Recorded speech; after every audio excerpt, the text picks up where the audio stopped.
सभी योग साधकों को प्रणाम। आप सभी का स्वागत है आपके अपने YouTube चैनल प्रशांत जय योगा हिंदी में। आज बड़े ही महत्वपूर्ण विषय पर चर्चा करने जा रहे हैं। आज हम भोजन के बाद करने वाले योग अभ्यासों पर चर्चा करने जा रहे हैं। कुछ ऐसे अभ्यास हैं योग में, कुछ ऐसी मुद्राएं हैं योग में कि यदि आप भोजन के बाद उन आसनों को, उन मुद्राओं को, उन प्राणायाम को करते हैं तो भोजन के पाचन में बड़े सहायक होते हैं। और भोजन के पाचन में ही केवल सहायक नहीं होते हैं, भोजन पचने के बाद उस भोजन को शरीर में पहुंचाने के लिए भी बहुत सहायक होते हैं। इसी विषय पे आज चर्चा करने जा रहे हैं। तो 3 अभ्यास आज हम सीखेंगे, उसका आप निरंतर अभ्यास करेंगे। रोज भोजन के बाद का अभ्यास आपका ये रहेगा। यदि आप इसको निरंतर करते हैं तो पेट से संबंधित, डाइजेस्टिव सिस्टम से संबंधित जितनी भी आपकी समस्याएं हैं, अपच की समस्याएं हैं, वो दूर करने में बड़ा वरदान साबित होगा। चलिए अभ्यास की शुरुआत करते हैं। तो सबसे पहला जो अभ्यास है वो है वज्रासन का अभ्यास। वज्र आसन, नाम ही इसका वज्रासन है। वज्र का अर्थ होता है कठोर। आपने देखा होगा हमारे भारतीय पुराणों में कथाएं आती हैं इंद्र की। इंद्रदेव जो है, तो इंद्रदेव का जो उनका वेपन, उनका शस्त्र था वो वज्र था। उस वज्र के शस्त्र की कोई काट नहीं थी। यदि ये एक बार वो वज्र किसी के तरफ छोड़ दिया गया हो तो वो शस्त्र लक्ष्य को भेदने के बाद ही वापस आता था। तो मतलब ऐसा आसन जिसमें शरीर मजबूत हो जाए। तो शरीर मजबूत कैसे होगा? शरीर मजबूत ही तब होगा जब आपका शरीर भोजन को अच्छे से पचाएगा और पचाने के बाद उस भोजन को शरीर में लगाएगा। तो शरीर में जब वो भोजन लगेगा तो अन्नमय कोश का विकास होगा, प्राणमय कोश का विकास होगा, मनोमय कोश का विकास होगा। तो ये जो विकास करने के बाद की स्थिति होती है, ये मजबूती की स्थिति होती है। तो इसके लिए वज्रासन बड़ा ही महत्वपूर्ण है। तो आपको छोड़ना नहीं है इस आसन को, आपको लगातार भोजन के तुरंत बाद आपको कर लेना है। तो मैं इस वीडियो के माध्यम से आप ये भी सीखेंगे कितना आपको वज्रासन करना है, विधि क्या है उसकी, और किन लोगों को मॉडिफिकेशन के साथ में कर सकते हैं वज्रासन। यदि किसी को नी पेन है, क्योंकि ये नीलिंग का पोज है, घुटनों का पोज, तो किसी को घुटने की समस्या है तो वो किस प्रकार से करेंगे, किसी को एंकल की समस्या है, फ्लेक्सिबल नहीं है तो किस प्रकार से करेंगे। तो इस पे बात करेंगे आज। और एक प्राणायाम पे बात करेंगे कि उसके बाद कौन सा प्राणायाम आप कर सकते हैं भोजन के बाद और कौन सी मुद्रा कर सकते हैं। तो सबसे पहले तो आपको टेबल पोज में आना है, क्योंकि ये है घुटने का पोज। तो टेबल पोज में इस प्रकार से आप आ जाएंगे। अभी टेबल पोज में आएंगे तो आप करेंगे क्या? सबसे पहले तो आप अपने टोस को, अपने पैरों की उंगलियों को, बड़ी उंगली को मिला देंगे इस प्रकार। ये देखिए, ये ऐसे। अब पैरों की उंगली को आपने मिला दिया, बड़ी बिग टो को, तो हील को आप सेपरेट रखेंगे इस प्रकार साइड में। तो ये आसन देखिए।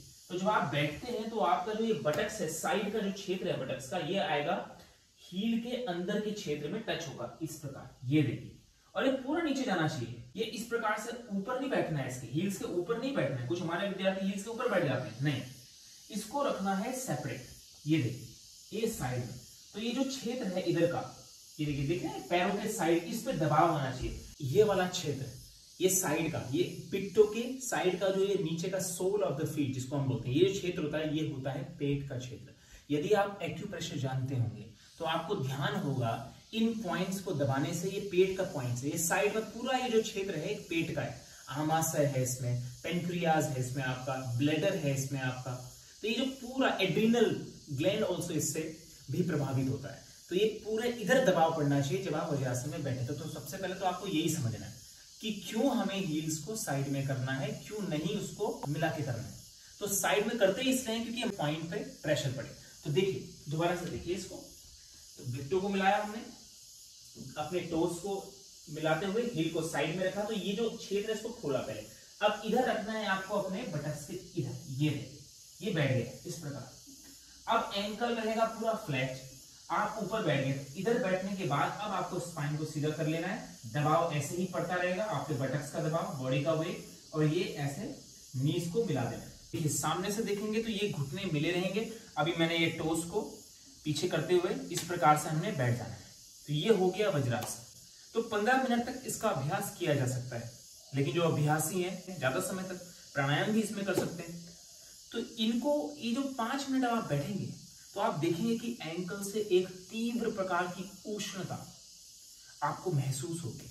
आपको अग्नि तत्व महसूस होगा। हमारे अभ्यासियों को यह भी महसूस हो सकता है कि उनका पैर सो गया, झंझनाहट सी लगेगी, तो वो तुरंत छोड़ देते हैं, वो नहीं करते। ऐसा नहीं करना है। झंझनाहट हो, आपका लगता है कि आपका पैर सो गया है, तो रुको उसमें 5 मिनट आप उसको अभ्यास में रोको। नहीं रोक पा रहे हो 3 मिनट तो कम से कम इसको करो, तभी जाके आसनों का फायदा होगा। नहीं तो हम बात ही करते रह जाएंगे, लेकिन आसनों से कोई फायदा नहीं ले पाएंगे। आसनों का अर्थ ही होता है आस्ते आस्ते अनेनीति आसन।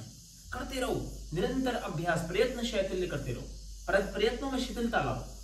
तो इस आसन में आपको इस प्रकार से बैठ जाना। अब इस प्रकार से बैठ के आपको हाथों को इस प्रकार से एक मुद्रा बना लेनी है। अब जैसे मैंने आपको बताया था एक मुद्रा भी मैं आपको बताऊंगा, तो अग्नि मुद्रा। अग्नि मुद्रा का अर्थ होता है हम इस आसन में बैठ के अग्नि तत्व के प्रज्वलित होने की कामना करते हैं, जिससे कि पेट में जितना भी भोजन हमारा है वो अच्छे से पचे, उससे रस अच्छे से प्राप्त हो, शरीर में अच्छे से लगे और शरीर का पुष्टिकरण हो। ये बहुत आवश्यक है। तो अग्नि मुद्रा के लिए सबसे पहले तो आपको अपने हाथों को इस प्रकार से रख लेना है वज्रासन में। एल्बो को नीचे रखेंगे, क्लोज बॉडी के साइड में, और ये आपको ध्यान में आंखों को बंद करना है। और पहला तो सबसे पहले 2 से 3 मिनट तक इसी सिंपल आसन में आपको बैठ जाना है। इसके बाद अब अग्नि मुद्रा के अभ्यास के लिए लेफ्ट हैंड को देखिए इस प्रकार से, ये नाभि का जो मंडल है इधर क्षेत्र, इसके बीचों बीच में रख देना है। हाथों को, ये जितने भी फिंगर्स हैं आपकी, इनको रखना है आपको थंब के नीचे। ये थंब के नीचे क्यों रखना है, यदि आप जानेंगे तो ये 5 जो हमारी उंगलियां होती हैं ये रिप्रेजेंट करती हैं हर एक तत्व को, प्रकृति के तत्व को। तो थंब जो रिप्रेजेंट करता है वो अग्नि तत्व को रिप्रेजेंट करता है। तो अग्नि का जो फायर का जो तत्व है उसको रखना है ऊपर, और बाकियों को उसके रूट पे लगा देना है, उसको शांत कर देना है बाकी तत्वों को। समझ रहे हैं आप इस बात को, ध्यान से समझिए। अग्नि तत्व को उठाना है थंब को, और बाकी तत्वों को, ये जो फिंगर्स है आपके टिप को, इन टिप्स को लगाना है इधर, ये रूट के धीरे धीरे नीचे। देखिए इस प्रकार से आप देख सकते हैं सामने, ये देखिए। और अब इसको रखना है हाथ के ऊपर नाभि के बीचों बीच, और आंख बंद करते हुए इसको समझना है फ्लेम, इसको लौ के समान समझना है अग्नि के। अब इस पे आपको ध्यान करना है, 5 से 10 मिनट रोको। यदि हाथ थक जाते हैं तो अपने हाथों को दोबारा से वज्रासन में ही लेके आएंगे, फिर करना है इसका अभ्यास, दोबारा से कर लेंगे। तो ये 5 से 10 मिनट तक आपको वज्रासन का अभ्यास भोजन के तुरंत बाद कर लेना है। भोजन के साथ ही इस आसन का अभ्यास कर सकते हैं यदि आप करना चाहें तो। पुराने समय काल में योगी लोग इसी आसन में भोजन ग्रहण करते थे, क्योंकि इस आसन से क्या होता है कि आपका सबसे पहले वज्र के समान शरीर बन जाता है। क्योंकि यदि आप इसमें बैठते हैं तो आपका जो सर्कुलेशन होता है ब्लड का, वो यहां से नीचे रुक जाता है पैरों तक, इधर नहीं जाता ज्यादा। तो ज्यादा से ज्यादा जो ब्लड सर्कुलेशन होता है वो आप इस क्षेत्र में रोक देते हो इस आसन को करने के बाद, इसलिए दबाव पड़ता है आपको, इसीलिए आपके पैर ऐसा लगता है सो गए हैं, आपको झंझनाहट सी लगती है। क्यों लगती है? क्योंकि आपका जो ये आसन है सर्कुलेशन को शरीर के निचले हिस्से में रोक देता है। तो सबसे ज्यादा सर्कुलेशन आपको इधर क्षेत्र में बढ़ जाएगा। अब केवल ये वज्रासन पेट के लिए ही सीमित नहीं है, अब सर्कुलेशन इधर बढ़ा, इसके बाद क्या होगा, इधर के जो जितने भी ऑर्गन है इसको नरिश करने लग जाता है ये सर्कुलेशन, उसको मजबूती देने लग जाता है। जिसको रिप्रोडक्टिव रिलेटेड समस्या है, जननांगों से रिलेटेड समस्या है, सेक्सुअल ऑर्गन से रिलेटेड समस्या है, लोअर इंटेस्टाइन कॉन्स्टिपेशन से रिलेटेड समस्या है, उनके लिए भी ये मददगार आसन है, उनके लिए भी रामबाण है, उसको करना चाहिए आपको। जो वीरवान बनना चाहते हैं, जो बलवान बनना चाहते हैं, उनके लिए भी ये आसन बहुत महत्वपूर्ण है। इसमें लंबे समय तक आप रोकें और अपनी ऊर्जा को थोड़ा सा नरिश करें और स्थानांतरण करें उसका ऊपर नीचे की तरफ, रोक देता है ये आसन ऊर्जा के क्षय का। तो इस आसन में आपको जब बैठ जाना है, जब आप 5 से 10 मिनट बैठे, तो उसके बाद आपको इसी आसन में इस प्राणायाम को कर लेना है। ये प्राणायाम आपको तुरंत खाने के बाद नहीं करना, ये ध्यान में रखना, ये बहुत आवश्यक है। भोजन के बाद तो करना है मुद्रा और आसन। इसके 10 से 15 मिनट बाद आपको अब प्राणायाम करना है सूर्य भेदी प्राणायाम, कि मतलब कि सूर्य को भेदना है, सूरज की जो एनर्जी है उसको प्रदीप्त करना है, जिससे कि सन एनर्जी, जिसके सूर्य की एनर्जी जो है वो हमारे शरीर में पहले बहे, तो सूरज की एनर्जी से हमारे भोजन का पाचन जो तंत्र है, डाइजेस्टिव सिस्टम जो है हमारा, वो अच्छे से काम करे। स्पेशली नाइट टाइम, आपके रात्रि काल में बहुत सारे व्यक्ति क्या करते हैं, भोजन करने के बाद सो जाते हैं तुरंत, या वॉक कर लेते हैं, या भोजन करने के बाद पानी पी लेते हैं, या भोजन करने के बाद लेट जाते हैं, ये बिल्कुल नहीं करना, ये ही बीमारियों की जड़ है। भोजन के बाद कहीं वॉक करने नहीं जाना है, इसी आसन में आपको बैठना है। थोड़ा दर्द होगा, ठीक हो जाएगा। अब करना कैसे है, इस हाथ को तो सिंपल रखेंगे, वो कोई मुद्रा बना लीजिए, नहीं तो ऐसे सिंपल रखेंगे। अब आपको ये जो आपके फिंगर है, फर्स्ट 2 फिंगर, इंडेक्स और मिडिल, ये मिडिल, इसको रखना है इधर, जैसे पहले बताया था ना, इधर ये थंब के रूट पे इधर लगा लेना है। अब आपका ये जो थंब है और ये रिंग फिंगर है, इसको स्मॉल फिंगर को टच करना है रिंग के साथ। अब थंब को लगाना है राइट नॉस्ट्रल पे, इस प्रकार, ये देखिए, ये बंद कर लेना है ऐसे, और ये जो रिंग फिंगर है इससे कंट्रोल होगा लेफ्ट नॉस्ट्रल। अभी सूर्य भेदी प्राणायाम में करते क्या है कि सूर्य के क्षेत्र से श्वास प्रश्वास की गति होगी। तो सूर्य का जो क्षेत्र होता है वो होता है राइट नॉस्ट्रल। तो आपको अपने लेफ्ट नॉस्ट्रल क्लोज कर लेना है अपने रिंग फिंगर से, इस प्रकार से, और राइट से श्वास लेते हुए भरते हुए सीधा ऊपर श्वास को लेके जाना है पेट तक, पूरा फुला देना है। और फिर जब आप श्वास को छोड़ेंगे तो राइट को नॉस्ट्रल को बंद कर लेंगे थंब से और श्वास छोड़ देंगे लेफ्ट नॉस्ट्रल से। तो इसी प्रकार से श्वास लेंगे तो राइट से लेंगे, इस समय आप लेफ्ट को बंद कर लेंगे अपने रिंग फिंगर से दबाते हुए, ये देखिए इस प्रकार से, पास से देख सकते हैं ये। और फिर आप श्वास लेते हुए राइट नासिका से लेंगे और छोड़ेंगे तो लेफ्ट से छोड़ेंगे। तो इसी आवृत्ति को आपको कर लेना है 5 से 10 बार। अब जो व्यक्ति इस आसन में नहीं बैठ सकता है तो उनको क्या करना है, समझिए। घुटने में दर्द है, एंकल में दर्द है, तो ये करें आप। तो देखिए, यदि आपको एंकल में दर्द होता है, सबसे पहले तो उसको समझिए। एंकल में अगर आपको दर्द होता है तो या तो एक टॉवल ले लीजिए, इसको इस प्रकार से रोल कर लेंगे थोड़ा सा। अभी रोल करने के बाद इसको लगाएंगे ऐसे, तो ये जो एंकल रहेगा आपका वो इसके ऊपर आ जाएगा, इस प्रकार से ये एंकल आ जाएगा। अब एंकल आने के बाद क्या होगा, आपका दर्द कम हो जाएगा। लेकिन आसन वैसे ही रहेगा, अपने हील्स को खोलेंगे और दबाव रहेगा अंदर, जैसे मैंने आपको बताया था एक्यूप्रेशर वाला पॉइंट, उधर दबाव करना है आपको। तो ये इस प्रकार से आप लंबे समय तक बैठ सकते हैं सीधा स्पाइन करते। ये मेडिटेशन के लिए भी उपयुक्त आसन है, क्योंकि ध्यान के लिए ये बड़ा मजबूत है, क्योंकि इसमें आपका स्पाइन जो होता है वो सीधा रहता है। साइटिका पेन में, आपके स्लिप डिस्क में, आपके जिसको कर्व बैक की समस्या है, बार बार ऐसे बैठते हैं जो व्यक्ति, ज्यादा कंप्यूटर में काम करने के बाद इस प्रकार से स्पाइन हो जाता है, तो उनके लिए तो ये आसन बड़ा ही लाभकारक है। ये आसन उनके लिए भी है जो स्विमिंग करते हैं, जो रनर्स हैं, जो एथलीट हैं, रनर्स, उनके एंकल को फ्लेक्सिबिलिटी के लिए भी बहुत मजबूत आसन है। आपके मजबूत हो जाएंगे एंकल, फ्लेक्सिबल हो जाएंगे, चलने में आपकी समस्या कम हो जाएगी। नी घुटनों की समस्या जिसको है सबसे ज्यादा, क्योंकि एंकल में क्या होता है, मूवमेंट अच्छा नहीं होता है, तो जोर आता है आपको घुटनों में।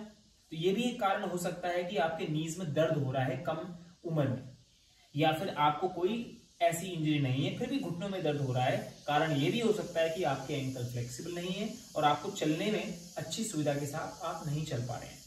तो इस प्रकार से इस आसन में बैठेंगे।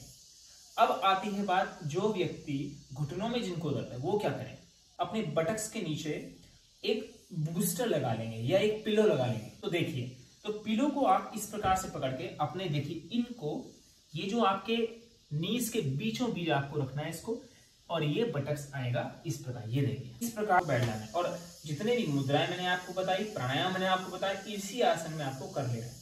तो ये घुटनों की समस्या से जो हमारे अभ्यासी हैं, वो उनको दर्द होता है, वो नहीं कर पाते हैं, तो ये आपका वेरिएशन आपको रहेगा। आशा करता हूं कि आप इस आसन को अच्छे से समझे होंगे।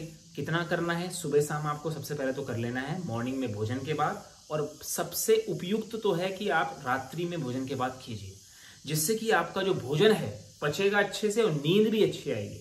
नींद की समस्याएं रहती इसलिए हैं क्योंकि आपका भोजन नहीं पच पाता है, आप रात्रि में बहुत लंबे अंधकार के समय भोजन करते हैं। सबसे पहली बात तो ये है, यही सबसे गलत है। ट्राई कीजिए कि सूर्यास्त से 1 घंटे से ज्यादा ना हो भोजन, ठीक है। और करना चाहें अगर नहीं हो पाता है आपसे, तो वज्रासन तो कम से कम करें आप। कम से कम आसनों के माध्यम से आप अपने शरीर को तंदुरुस्त रख सकें, रोगों से मुक्त रख सकें, निद्रा अच्छी लें।